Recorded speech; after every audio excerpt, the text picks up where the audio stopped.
আমি খুশি খান রাঁধুনির রান্নাঘরে আপনাদের স্বাগতম। আসসালামু আলাইকুম গাইস, কেমন আছেন আপনারা সবাই? আশা করি ভালো আছেন। আমিও ভালো আছি।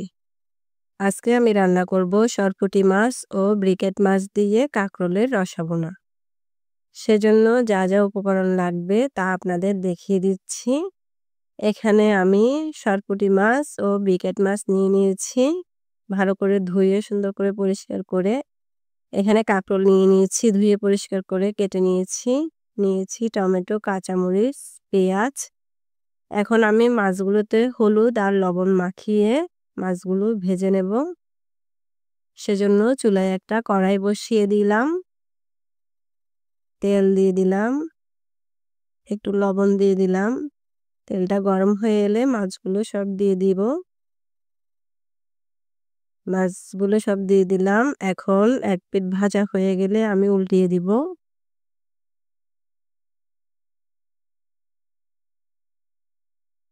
উল্টিয়ে দিলাম। এখন আরেক পিঠ ভাজা হয়ে গেলে আমি মাছগুলো তুলে নেব।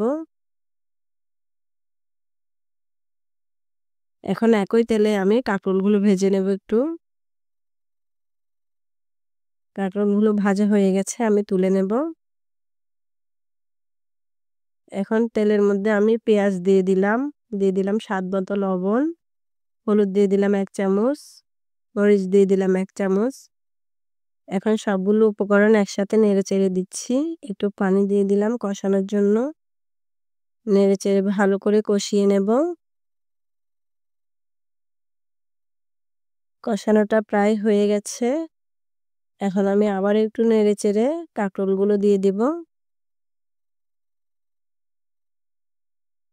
ভাজা কাঁকরোলগুলো দিয়ে দিলাম। এখন আবার একটু নেড়েচেড়ে দিচ্ছি। দেখুন মসলার কালারটা অনেক সুন্দর হয়েছে, কষানোটা ভালোভাবে হয়েছে। এখন আমি দিয়ে দেব ভাজা মাছগুলো। শারীরিকভাবে কিছুদিন অসুস্থ থাকার কারণে আপনাদের সামনে ভিডিও নিয়ে আসতে পারিনি। আলহামদুলিল্লাহ এখন ভালো আছি। আবারও ভিডিও নিয়ে চলে এলাম আপনাদের সামনে।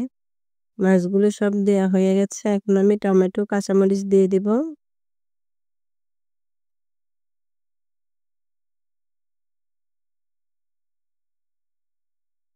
এখন আমি ৫ মিনিটের জন্য ঢাকনা দিয়ে ঢেকে দেব।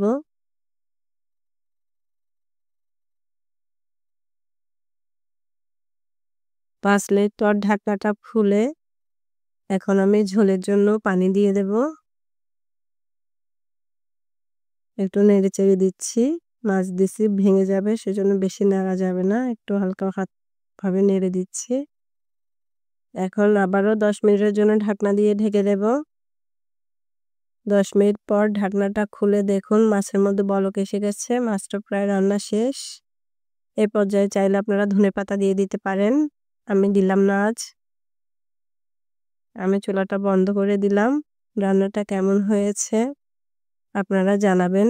ভালো লাগলে লাইক করবেন, কমেন্ট করবেন, শেয়ার করবেন। আর অবশ্যই সাবস্ক্রাইব করে আমার পাশে থাকবেন। নিজে সুস্থ থাকবেন, বাচ্চাদের সুস্থ রাখবেন। আল্লাহ হাফেজ।